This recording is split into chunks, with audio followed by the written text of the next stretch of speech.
Assalamualaikum warahmatullahi wabarakatuh. Bertemu lagi dengan Ibu dalam materi fikih kelas 2. Kali ini kita akan membahas terkait macam-macam sujud. Alhamdulillah, kali ini kita masuk ke pelajaran 7. Di pelajaran 7 kita akan membahas materi terkait sujud sahwi. Apa itu sujud sahwi dan bagaimana tata caranya? Kita bahas bersama ya. Nah, yang pertama yang akan kita bahas adalah tentang pengertian sujud sahwi. Menurut bahasa, sahwi itu artinya keliru atau lupa. Sedangkan menurut istilah, sujud sahwi adalah sujud yang dilakukan ketika kita ingat akan kekeliruan yang dilakukan dalam sholat. Baik kekeliruan itu kita ingat ketika di akhir sholat atau setelah sholat. Maka ketika kita lupa, kita dianjurkan untuk sujud sahwi. Sekarang kita mulai ya ke pembahasan kedua, yaitu syarat sujud sahwi. Sujud sahwi dilakukan ketika seseorang mengalami hal-hal berikut ini. Di antaranya yaitu 1. Dia kekurangan rokaat. Harusnya 4 malah dikerjakan 3 rokaat. Yang kedua bisa jadi karena kelebihan rokaat. Misalnya harusnya kita 3 rokaat untuk sholat maghrib, kita malah ngerjakan 4 rokaat. Dan yang ketiga, ketika kita lupa tasyahud awal. Harusnya ketika 2 rakaat kita atahiyat awal. Ternyata kita lupa malah langsung berdiri. Nah, dalam kondisi itu kita harus sujud sahwi. Dan yang terakhir, ketika kita merasa ragu-ragu tentang jumlah rakaat sholat. Apakah ini sudah 2 rakaat atau 3 rakaat ya? Nah, ketika ragu-ragu, ambil rakaat yang paling sedikit, kemudian selanjutnya kita sujud sahwi untuk melengkapi kekurangannya. Paham kan anak-anak? Jadi, yang sekarang kita bahas tentang tata cara sujud sahwi.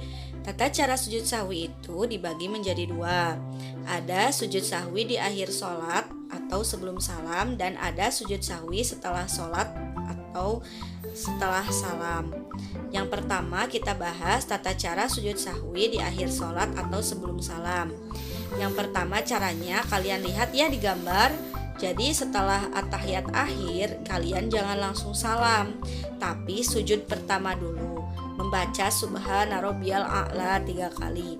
Kemudian Allahu akbar dan baca bacaan duduk iftiros, Rabbighfirli warhamni wajburni wahdini warzuqni. Kemudian sujud kembali, sujud yang kedua, baca lagi subhana rabbiyal a'la 3 kali.